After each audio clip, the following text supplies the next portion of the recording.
Good morning, and we're going to do a synthetic division problem. So I'm just going to walk you through the basic steps of synthetic division. So in a problem, the first polynomial is what we're dividing into. The second polynomial that's after the division sign, this is called our divisor. Okay, so we have our dividend and our divisor. Now the divisor is the one that we want to pay attention to first, because we're going to take the divisor and we're going to set it equal to 0. Most of the time it's a really simple process because all you have to do is change the sign. When I set this equal to 0, right, we're going to add 5 to move it to the other side. So now I get 3x equals 5, and then we would divide by 3.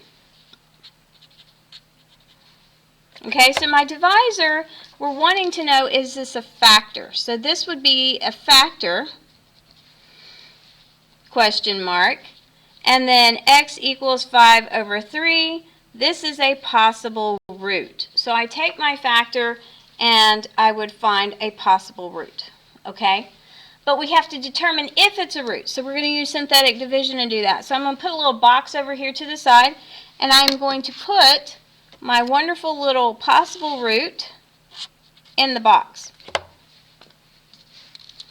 So it's 5 over 3. Now the next step is to take all these wonderful coefficients, remember the big numbers are called coefficients, and we're going to list them on the same line out to the side of that box. So I see I have a 6, a -7, and a -5. Now if for some reason there was a term missing, so let's say this started with x cubed and there was no x squared, I would need to have a 0 placeholder. The first term always comes down. We never change the first term. It stays the same. You just drop it down. No big deal. Now you're going to multiply. So I have 5 divided by 3 times 6. Okay, so you might need a calculator for this. I should have warned you. But it's really not that big of a deal. Right? So I'm going to do 5 divided by 3, and then I'm just going to do times 6. And I see the answer is 10. Okay, you could have done it in your head, right? We're going to write that 10 above the line in the next column. Okay, so we multiply, and we write it in the next column. Now here's the fun part. You're going to add the stuff in the column. So -7 plus 10 is 3. Cool beans.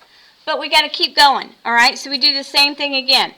So now we're going to multiply, only now we're multiplying 5 divided by 3 times 3. So we get our handy dandy calculator back. We do 5 divided by 3, and then we times 3. Big surprise, the answer is 5 because I multiplied and divided by the same thing. And I put that in the next column, and then we're going to add the next column. So -5 plus 5 is 0. Okay, cool part. 0, remainder, is the remainder after I've divided. And if the remainder is 0, then yes, it is a root. So that means 3x minus 5 is a factor because 5/3 is a root. But what do you do with this stuff left over here? Okay? So we started with an x squared. So you would subtract 1. These are our new coefficients for our answer. So you have a 6 and a 3, plus 3, right?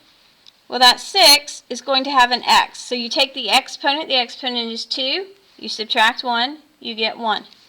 So my answer is 6x plus 3. And yes, 5 divided by 3 is a root.